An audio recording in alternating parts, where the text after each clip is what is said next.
Okay, everybody, we're waiting for Facebook to do its background connecting. And it does seem like it's taking its time. Okay. Yay, go live now on Facebook. You're all walking through this with us. Sorry.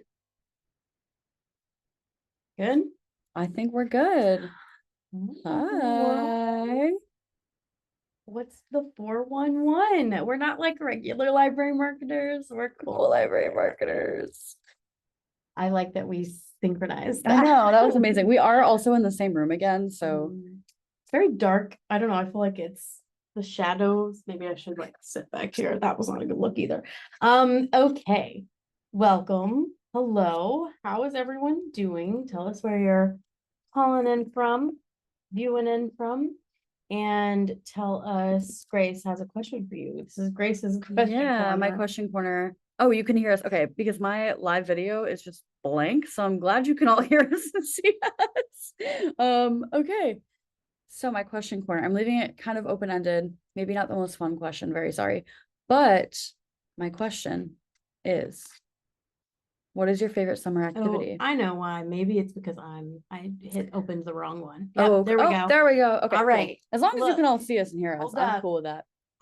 We've never tried that before. We both had the same screen open. I Yeah. think that's fine. Okay, we're good now. I'm glad it didn't kick us off. That would have been spooky. Okay, But sorry, yes, question. my question is your favorite summer activity. I was at the lake this past weekend and I was doing a lot of swimming and it was very fun. So your favorite summer activity, drop it in the chat.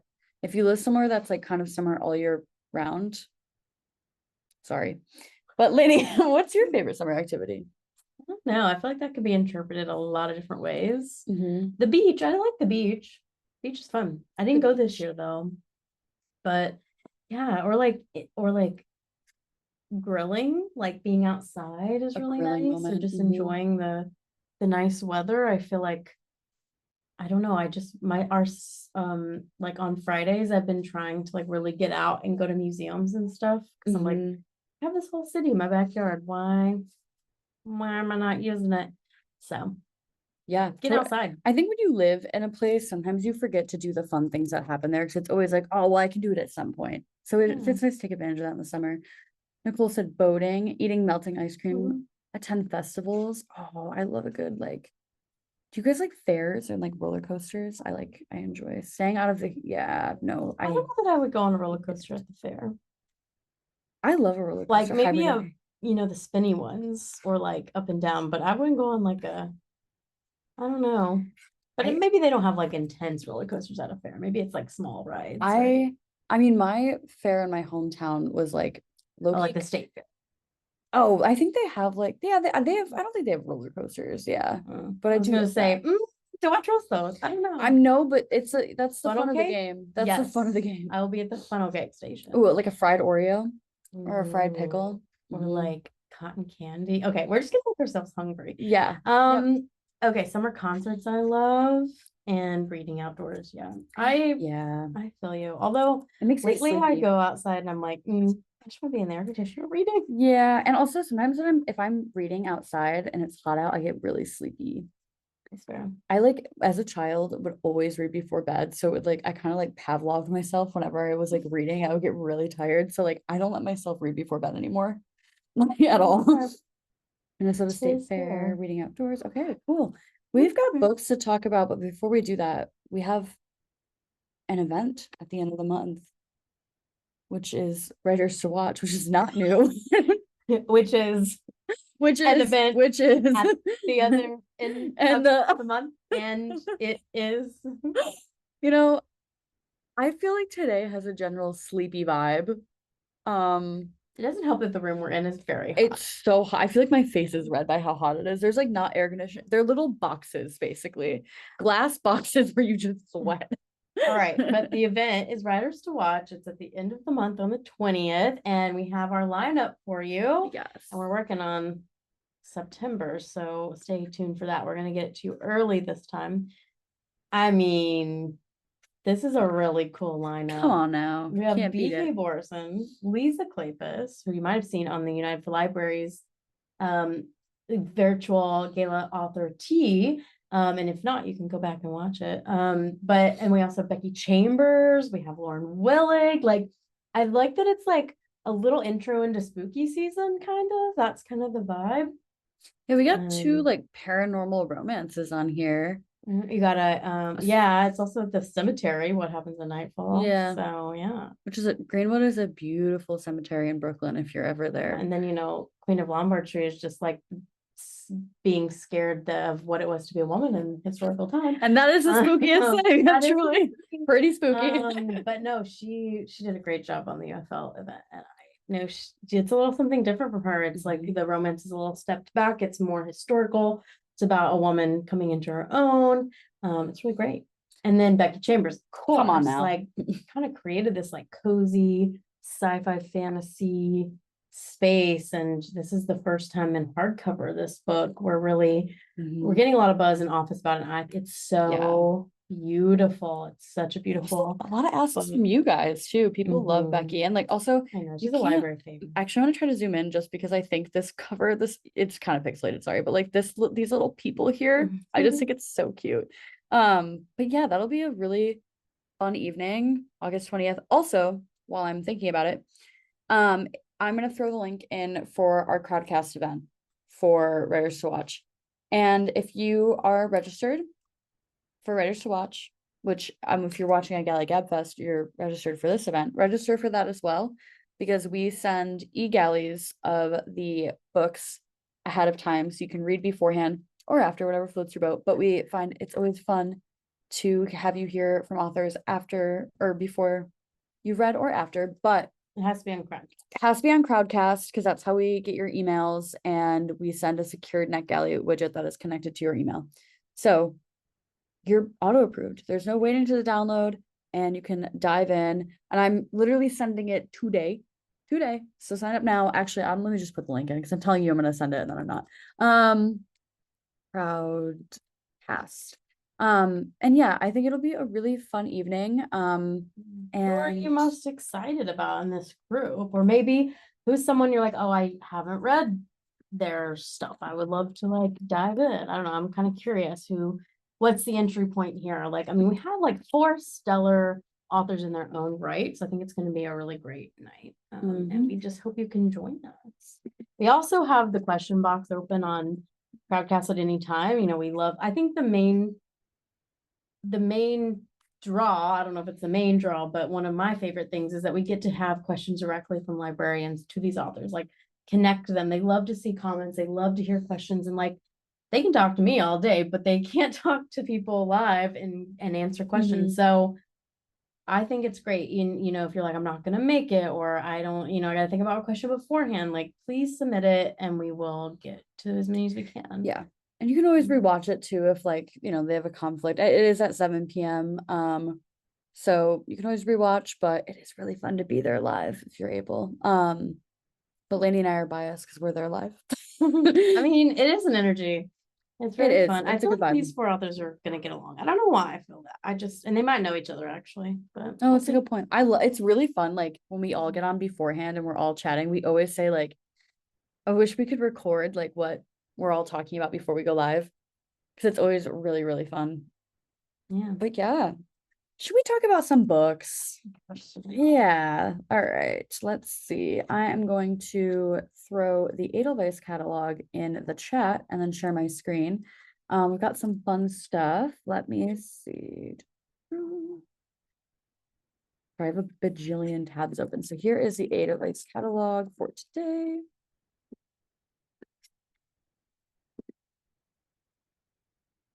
All right. There we go. And I think we're gonna get right into it. Share my screen. Let's get into it. So we've got a few that we're gonna do like kind of a quick roundup about. So we'll start there. Look at that cover. Come on. This one, I mean, there's really not too much that needs to be said except for it's Dan Aykroyd, Soul Hider. Hold on, I have my notes. I just gotta find them. This is a crazy publishing event for us. It's Dan Aykroyd, of course. We you know and love him, the legendary actor and writer.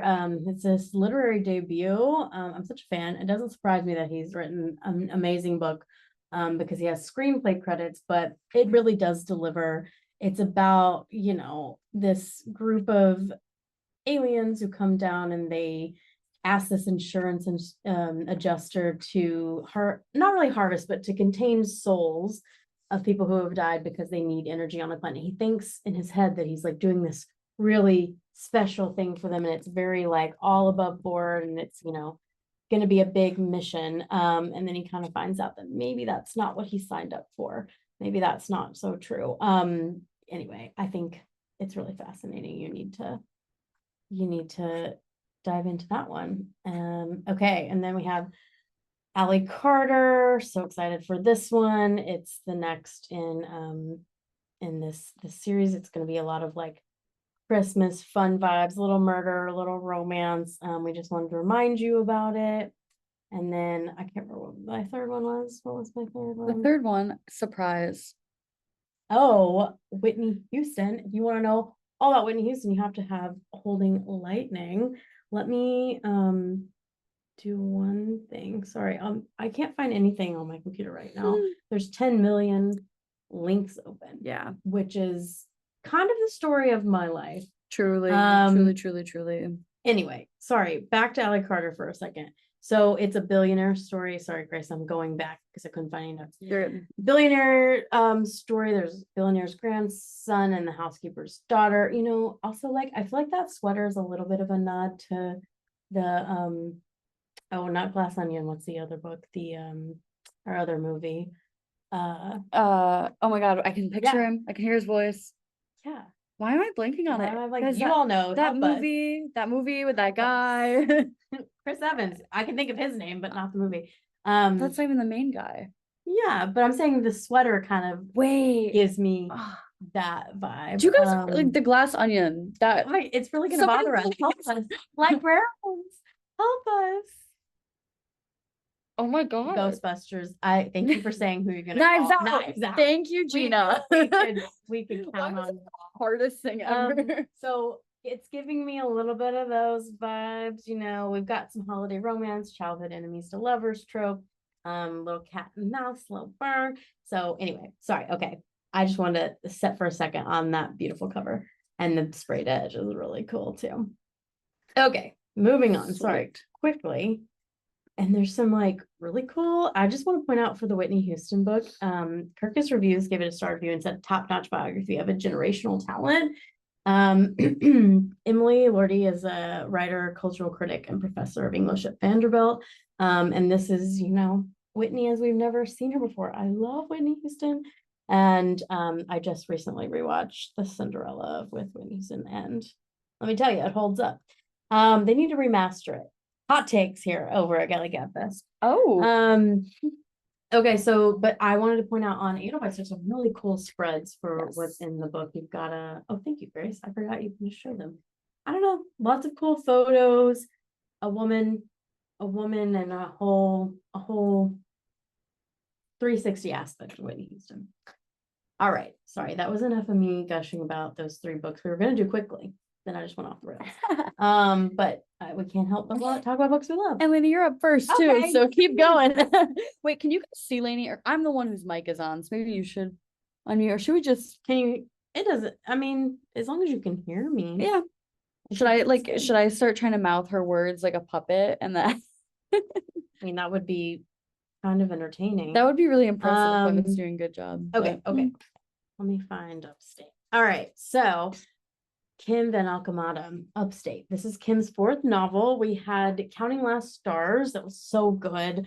And then her debut, of course, is Orphan Number 8. That was a New York Times bestseller. And so we start out here with 34-year-old writer Audrey. And the pandemic sweeps New York City. It seems like a flash in some ways. Her husband contracts the virus, dies suddenly. That's very, very early. I'm not giving anything away. And I have to say that was a really arresting part of it. She writes it in such a real way where you're like, I experienced that, and it did feel fast and slow at the same time. And if you, as someone who lost someone during that time, I think that she really spends a lot of time being really thoughtful in that moment, but also in the grieving process. So, talking about like how fast and slow, but also tiring and confusing it was in those early days. I had to put it down for a minute because I was like, that really rings true. Okay, so in the middle of her grieving, Audrey, a post about a bookshop for sale in upstate New York pops up on social media. And in order to buy the massive barn of books and historic house, you have to promise to keep the bookstore attached to it running.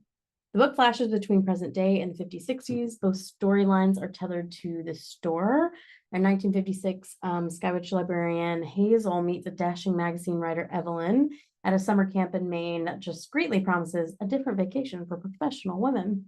By summer's end, Evelyn has moved into the old farmhouse she's bought in Hazel's hometown and writes a house renovation bookshop opening column, and she chronicles her 6-decade love story in letters, and until it kind of abruptly stops after being forced to abandon shop in 2015.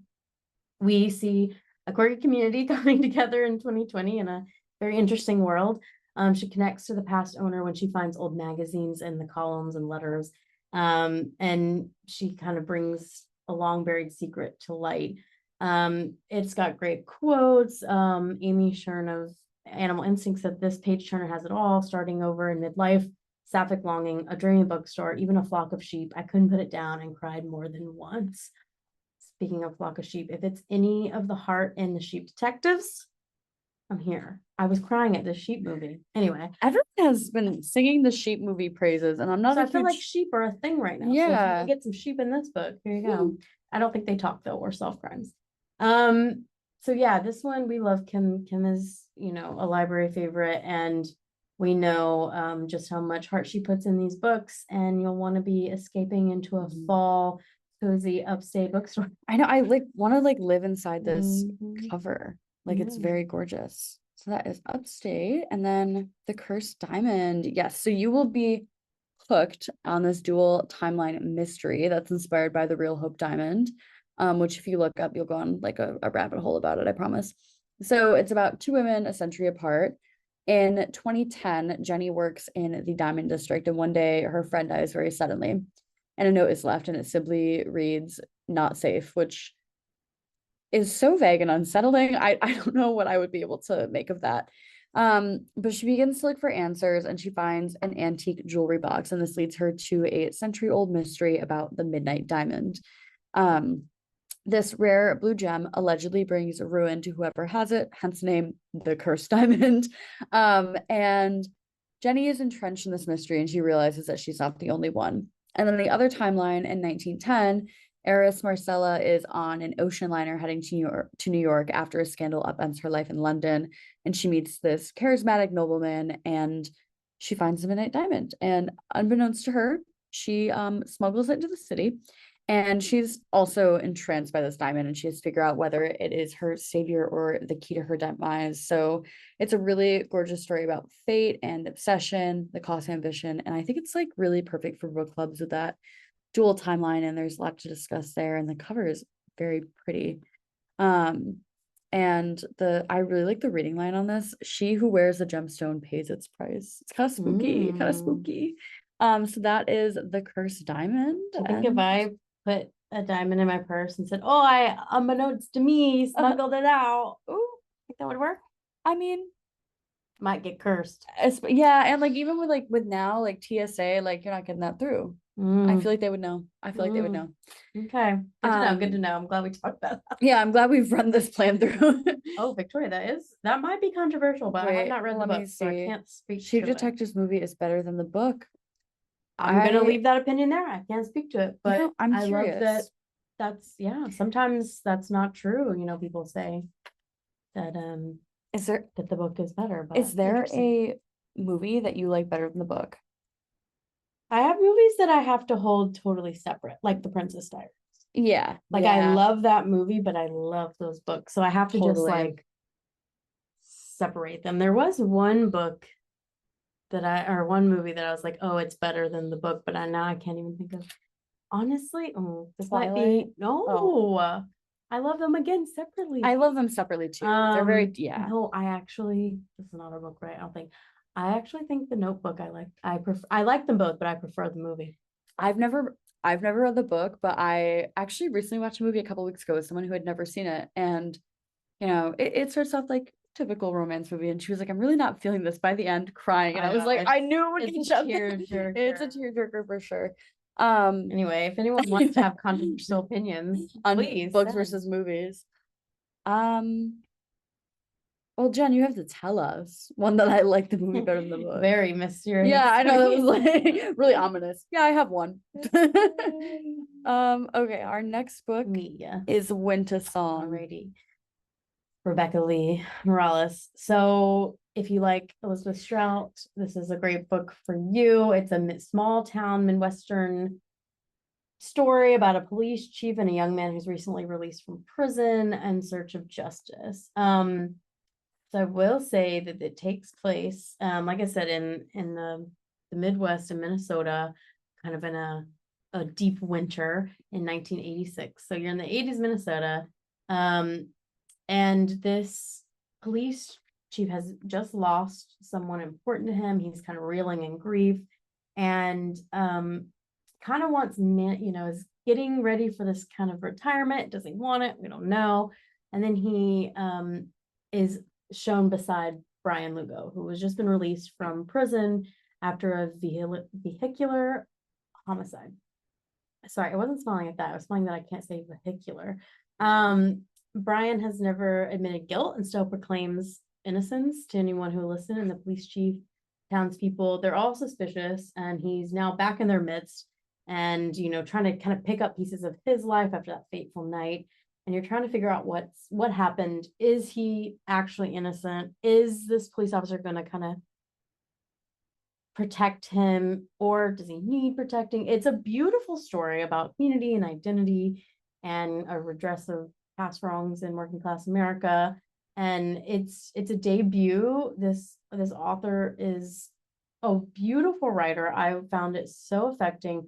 It really reminded me like a lot of Willie Vlotten in the way that it's about people who are maybe down on their luck or pulling themselves up by their bootstraps, like this Midwestern, working class sect. And I think that, this is a woman who worked on this book kind of after some other things in life. So she's kind of retired and she's working on this book. And I just love this story.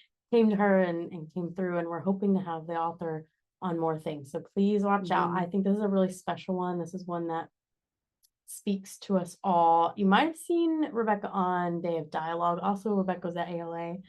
I think it's going to be a really, really special book that a lot of people can connect to. I think book clubs are really going to love it because she also has a really interesting backstory, and I won't speak to all of that because I want it to come from her, because she will be on sometime soon.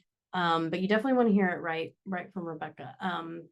There's a lot to dive into here and discuss, and there's like a shocking kind of ending. Maybe not shocking, but there's a discussable ending. Maybe I'll say that. Lainey, that's one point on the Lainey brought up Willie Vlotten during the We've got the tally marks. That's so funny. Yeah, no, I mean, they're not alike in their writing style. Like, I wouldn't be like, I don't use it lightly. I just think that she gets to the crux of people and who they are at their heart. So, like Willie Blood. That's what the novels are very different. It's a different area of the country. But that's still they have that writing that will just shake you. Yeah. That's great. Yeah. Yeah. Before we move on to the next one, catching up with the chat. Tammy Miller said horror books are always better than the movies. That is so okay.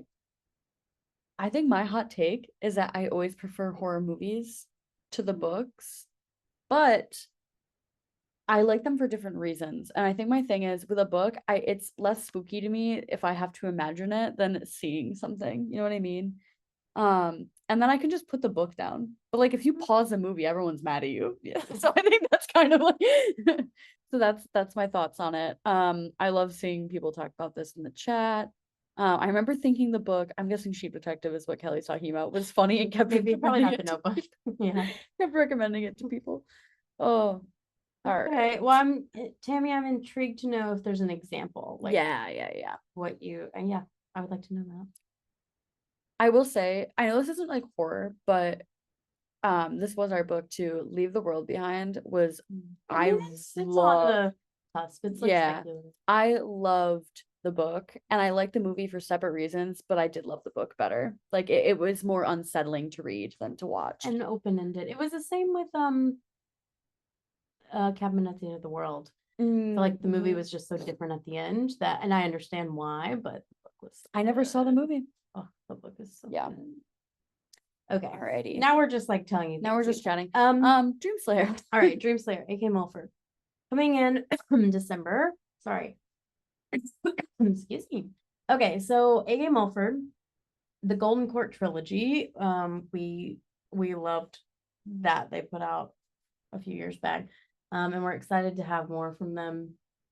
That cover art here that you can see is like crazy beautiful. And it's the same of what they're best at writing: adventures, steamy yet completely compelling romances, gender exploration, and self-discovery. It's the first book in a dark romantic series. It's going to have a simultaneous hardcover. And in this story, we have Acolyte Prayer, who only is 1 year away from ascension to the dream world. She protects her people by fighting nightmares in this world. But when her friend dies with a chilling warning, she's shattered. She seeks comfort in one place that she can find her true self, her dreams. A dream warrior is her comfort, and she is warned to never, but she warns her never to return again. Against those wishes, she continues to seek the dream warrior out. And she discovers that she's not asleep at all, but rather she's been portaling herself, not to the dream realm, but to hell, which is actually the worst nightmare, actually, literally in this context. And worse, the woman she's fantasized about for years isn't a dream at all, but a nightmare incarnate. I did hear the words shadow mommy at the launch of this for in the meeting. Oh my so God, I will yeah. leave that there. Yeah. And yeah, I mean, if this cover tells you anything, it's gonna be longing, it's gonna be dark and dreamy and sultry. Yeah, I think that was maybe the first time I ever heard Shadow Mommy said ever. And it was in a work meeting, which was kind of awesome. I'm gonna be honest with you. Very, very awesome. So that is Dream Slayer. I think I'm up next, unless you guys want to keep Tammy gave some examples. Misery. Misery, Pets and Cherry. Okay, I feel I get you now. You know what? I could totally see that. You. Yep. Especially Sometimes like a you Stephen can't get King. the image out of your head. I totally. Yeah. Okay. Thank you for coming with the receipts. If anybody has an opinion on The Shining, the book versus the movie, please let me know, because I started the book and I never finished it, but that's one of my favorite movies. So let me know what you think. That's not our book, I don't think. Okay. Once again, always. Let me pull up my notes. Okay, Grace, I'm going. I'm just kidding. The title Once again, always. So you may know Amanda Gale from her fan fiction that she published on AO3, which is Archive of Our Own. It's a fan fiction website, publishes anything and anything, everything and anything and everything.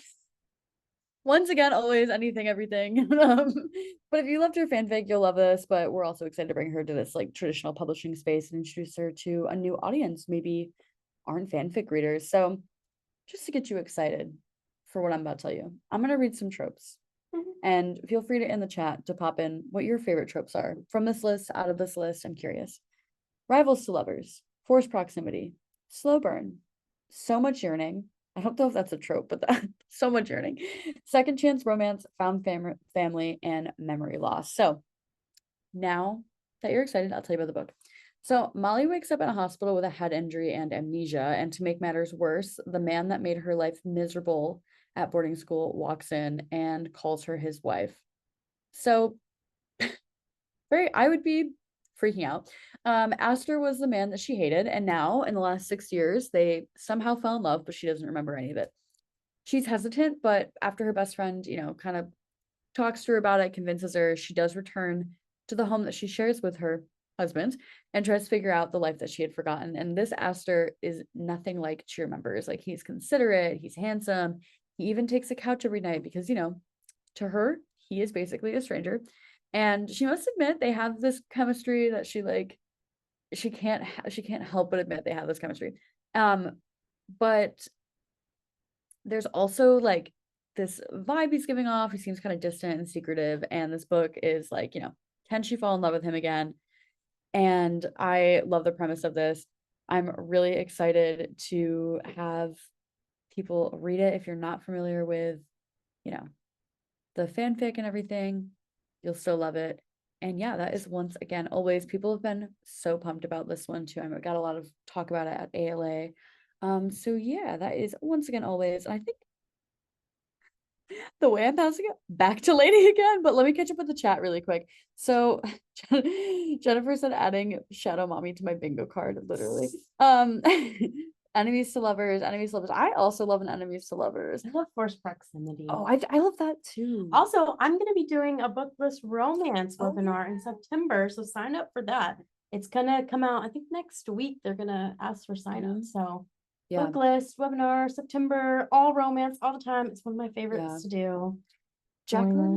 Jacqueline said any trope can be good if done well, and I so agree. Snap, I so Jacqueline. agree with that. Snap. And like when I say enemies to lovers, I want them to hate each other. Like I want them to really like I don't want like, oh, we have like a rivalry. Like, no, I want you to be mean. I want unforgivable things said, and then I want the switch around. Grace is like, oh, he murdered her whole family, but I'll get over it. And you know what? There are many books for that. And if there's not a book for it, there's fanfiction. Oh, goodness. So okay. yeah, love. Anyway, towards something totally different. So if you know Rhonda Byrne, global phenomenon of The Secret and the New York Times bestseller, The Greatest Secret. This is a new book. Thought Rules just announced. She put it on social media. It's a book that will revolutionize your thinking. And you know that The Secret was such a big publishing event. It was, oh my goodness, there was a film, an adaptation. It's sold in like 50 languages in the last 15 years. I think it was like crazy, like 200 weeks on the bestseller list or something crazy. So this is just, we are so happy to have another book from Rhonda. It's everything that The Secret has. It's just like diving in and taking this one thought and really going more into it. So you'll learn that just through a change of your thoughts, you can create financial freedom, vibrant health, harmonious relationships, and indescribable happiness. If you've been thinking kind of in a detrimental way in your body and mind and spirit for decades, you can kind of turn it around with this change in life. You're going to learn how your thoughts have created your current life circumstances, how you think to change your life in any area, some 12 rules of thought of daily habit. I mean, it's a lot to go into, but I just love that this is a continuation of a book that, you know, we see on shelves all these years later. So don't miss this new one. And it comes out in November. Okay, we make the world. Let me pull up my notes. Okay, so Patrice Colors. So this is a great guide to practice and harness your creativity from the New York Times bestselling co-author of When They Call You a Terrorist. She's also an educator and artist that has been at the forefront of the BLM movement. And this is a really, really cool book. I think of it like as well, these books are totally not similar at all. So I'm actually not going to say that. But when I was like reading it, I was like, that kind of gives me like a book that like tells you how to like harness your creativity, like The Artist's Way, but completely different.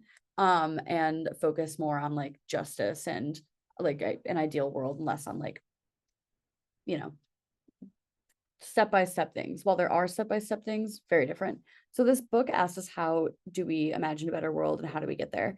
So aesthetics all around us, your clothing, your phone case, the buildings you go in and out of, aesthetics and the way that we create meaning through art and beauty are so powerful. I mean, like, there's a reason there's so many like really strong like political pieces of art.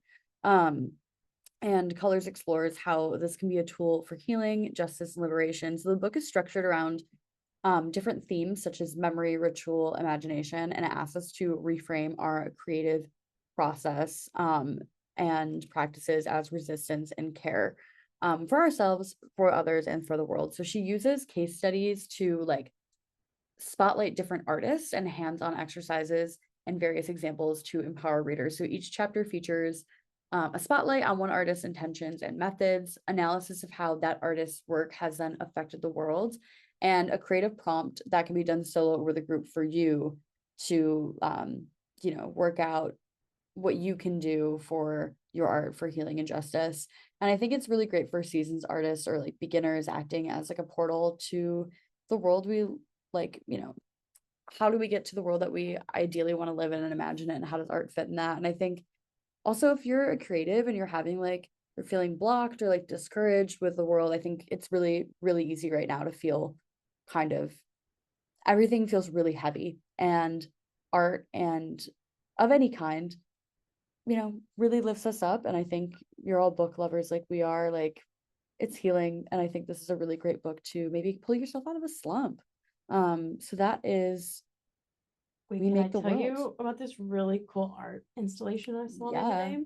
I looked it up because I couldn't remember the name, but it's by Felix Gonzalez Torres. It's called Untitled Placebo. And it's in the MoMA. And I walked in and my eyes just went really large because I had seen a lot of art that day. It's a really great Dadaism section. But anyway, so I went in and it's right by Andy Warhol's like The Last Supper, but underneath it's this like river flowing from the wall of candy, like in a silver, like looks like silver candy, and you can take it. It's like interactive. And he made it in a way that shows like everything by art is made to be destroyed and taken, but it will always be refilled. So he's created something that will always be replaced, and it's been replaced since the 90s. So this art has continued to be filled. I don't know. It just really, I've been thinking about it all week. You should pop that link in the chat. Yeah, That's really, really cool. From MoMA, and it's worth a visit even just for some free candy. Yeah. I mean, I was thinking about like, thinking about this book, it made me think a lot about like the art that came out of like the AIDS crisis, the movement for justice there, and like all of those things that are so he made it for his lover during it so just kind of combines into all of those things that are so like prominent that you still remember, like or partner, I should say.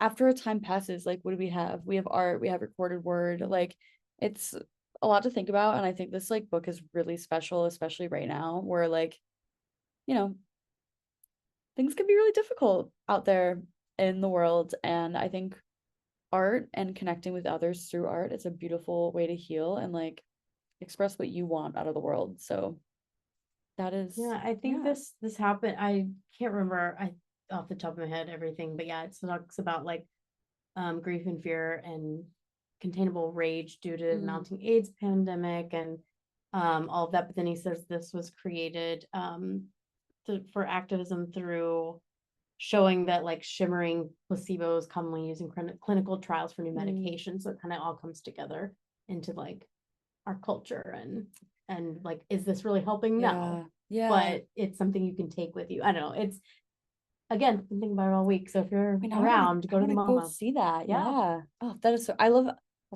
art that like when you go to a museum, obviously you can't touch most things. I love when you can touch things at a museum. Like I grew up going to like the Museum of Play in Rochester, and you can touch so many things there. It's awesome.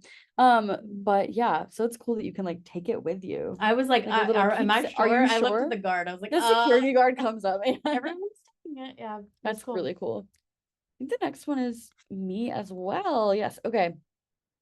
I love Jade Song. And if you have a favorite piece of art or maybe things, because this book is about, power and healing, like what makes you happy? Is there a piece of art that makes you happy? Yeah, it doesn't have to be a book. It could be like a physical art or like song. Music is a beautiful form of art. Like let's all make each other feel good. Let's look at what makes us feel good today. I think that might make us enjoy walking away from this chat personally. Yeah, what makes you feel good? So that one was yours. I'm trying to think of okay, we're gonna have to read it soon, you go ahead, Chris. I'll read them out. Ox, Ghost, Snake, Demon, Jade Song. I love Jade Song. I've been a huge fan of her since I read Chlorine, which she was literally my first year at Harper, and she was my first ever solo author interview. It's a very special book to me. But it's body horror, but it's so much more than that. So like leading with that always feels kind of like not reductive, because like there's so much like to take from body horror and horror in general. But it also has this like beautiful queer like love story in it, and talks a lot about like identity of like that character as like an Asian American like teenager. Really great. And it won the Alex Award. And we also just published her newest, I Love You Don't Die, which is a great title, which I think was like the first time, like it's super cool, like being Gen Z to watch like people my age start to put out books now. Because like, we have so many books for like the millennial audience and like, you know, like the Gen X audience, but like now like people of my age are writing books. It's cool to see like experiences like mine. And I just think Jade Song is an awesome writer, and like they've been calling her the master of weird girl lit, and like yeah, I totally think that rings true. So her new one is a collection of 12 short stories that are each inspired by a different Chinese zodiac animal, and it just like gorgeously combines like realism with the surreal. That was a really hard word to say, surreal, to create these stories of identity and belonging.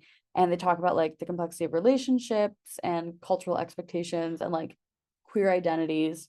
And I think like yes, they're short stories, but they're the type of short stories where like they really pack a punch and they stick with you long after. So like short stories, but like big impact. And I really loved Jade Song. If you have not read anything by her, I really, really, really encourage you to do so. Like she's fantastic. I love this cover. I think it's beautiful. And yeah, it's really just a treat anytime I get to read a Jade Song book. And she's just fantastic. I'm a huge, huge Jade When fan. I saw that cover, I was like, oh, ox, ghost, snake. I get it. Oh yes, I see yes, it. exactly. And it's I like see it. simple but so arresting. Like this is something I would immediately pick up in the library, or like I almost said bookstore, but like I don't really go to bookstores ever. Like I don't go to bookstores. I go to libraries. Look, I'm going to buy a book if it's like a pretty design one, but I'm going to the library. Okay. I think the next one's also me. Okay. I'm checking the Oh, chat. my daughter's drawing is a really sweet thing to say. Yeah. Oh. And then, oh no, I didn't make one. They had it closed off, but I didn't see them. Oh. It was really cool. Very sweet. Okay. So where did my notes just go? There they are. So one more than one. Okay. Jessica Winter, staff writer at The New Yorker and the author of the novels Break in Case of an Emergency and The Fourth Child. So her newest is this like highly discussable literary fiction novel, and I think book clubs are really going to love it. There's just so much here to talk about. So it's set in the 1970s, specifically in an American city that's been plagued by inequality and unrest.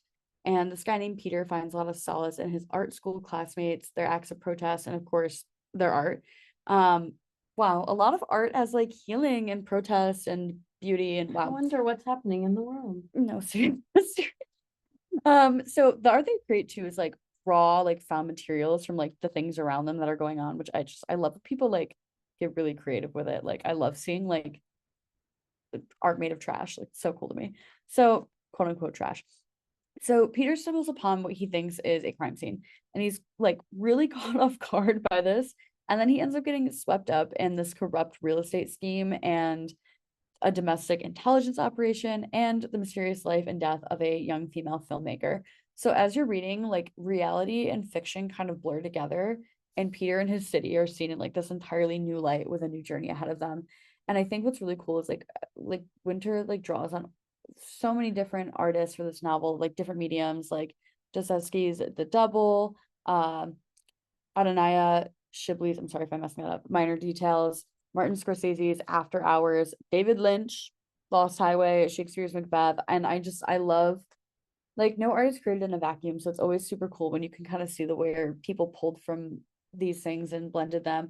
So she creates this like really gorgeous novel about art making, family, resistance, and insanity. And it's this homage to like the bittersweet instinct that we have to create and destroy. And I think like this cover, oh, I really love this cover, and I think it's perfect for the book. So that is one more than one. And then Lainey's gonna finish us out with Bellhaven Yeah, can Finishing you School. show me maybe because they haven't seen me. So Oh yeah. is there Here, let some- me I mute, you unmute.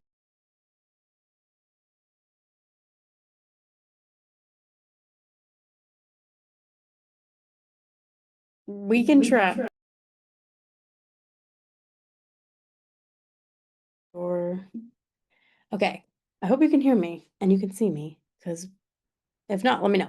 Okay, so Tobacco Wives was this author Adele Meyer's debut. That one I remember we had her on for something and I can't remember what, But that book was so cool. And I feel like as someone who is not always a historical figure, like it has to just be something that really draws me in and intrigues me.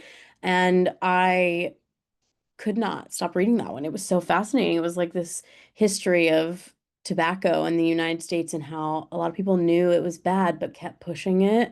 And like that was fascinating. And so I was so excited to see another Adele Myers book come up. This is the sophomore novel. This is a about a Southern finishing school in 51 and then it goes to 87. So you have two timelines. It's also inspired by true events. And I so that was the 1939 monster study, a experiment performed on orphans. So that is the true part of this. But this novelization takes place in 1951 at the Belhaven Finishing School. It offers orphan girls the promise of a brighter future. Birdie and her cousin Rue, they think it's a chance to become proper ladies and navigate the school's unusual rules and glamour, but it kind of is unsettling and the atmosphere is a little weird, so they start to question the true intentions and the polished facade kind of falls away. And then we have 1987, we have Charlotte, who is this New York Times emerging reporter who is hungry to cover stories beyond the ladies' lifestyle pages. She discovers a curious connection between the finishing school and an academic study that was never published. She's convinced a cover up took place to protect a university professor. And pieces together this past. She finds herself drawn into the mystery that touches her own life in unexpected ways. And I think that it's going to be great for everyone to discuss at book clubs because there's a lot of ethics in medical scientific research topics, as well as like mid-century ladies finishing schools. There's gardening and 1950 gender norms. And if you like, Fiona Davis or Kristen Hanna, like this is the perfect reader for this, and that it's such a cute cover too. But I think Adele does a really good job mixing um the the old with the new, like bringing it into a modern light where we are discussing these topics of like ethics within our grander health system. So that is Adele Myers. It comes out, let's see, when does it come out? It's January 19th. So you have a little bit. And I don't know, is the galley up? It might be up. Let me look. Grace, can you see? Yeah, starting to pull up the tab. It is up. Okay, so you can get reading now and then, dive into this true story that it's kind of semi-inspired by. Yeah, Yeah. we love Adele Myers. Also in the AWS catalog, you'll see our writers to watch folks if you want to request, or you can sign up for Crowdcast for writers to watch and get them automatically. But yeah, so that catalog has stuff that's available. I think most of them were maybe like one or two that are coming out farther out, but those were our books for the day. Can you believe? That's the books. Those are the books for the day. Did anyone see the Alma Buzz yesterday? If Grace did a great job Oh, thank presenting. you. If you didn't, look out for future invites. We have the recording too, so people can, if you missed it and you're on the list. If you don't know about that, that's all of the publishers for the Adult Library Marketing Association. We all buzz for like 2 hours once every couple months. So be looking out on our social and our newsletter for more information to sign up. Let's see, anyone else? Okay. So Amy knows how I feel. Like Uh-huh. I'm with the whole like going to the library thing, and then if you really like the book, you'll buy it. Nice. Yeah. So thank I you. mean, we're all here for the We're all libraries for library. sure. I All have of two them. books to pick up now. I gotta run there after work. Um, okay. Anything else? Oh, I'm trying to think. Writers to watch coming up. August 20th. Uh, Tomorrow, Galley Chat. Galley Chat is On tomorrow. Blue Sky. I'm trying to think. Well, I Yeah. guess we hope everybody has a beautiful. I did, yeah, Beth, I did do double duty yesterday. A lot of me, and you see me today. So if you're sick of me, sorry. Because we also did a book list Mhm. webinar for the adult faves. That was a fun one. Mhm. But yeah, I guess we hope you like stay cool and have a beautiful rest of Hmm. your summer. We'll see you for Writers to Watch. Yeah, you all make our day too. Yeah. This is great. And if there's something you want us to cover, we heard while back that we wanted some more historical fiction, so we threw a few of those in today. We know somebody mentioned cover art coming. It just takes a little bit of Yeah. planning. And then we've also heard you on nonfiction, so we're through some more nonfiction in there. Yes. This is where I think we can do a good mix of like ones you may know about with like reminders, but also ones you might want to discover. So let us know if there's something we're not covering. We're here for you. Yeah. And we bid you adieu. We hope you have a gorgeous, gorgeous summer and you stay Yeah. cool. See you not September. See you in September, y'all. Bye. That was in unison. Mhm. Well, we're still on. I just needed to point out that was in unison. Okay, bye.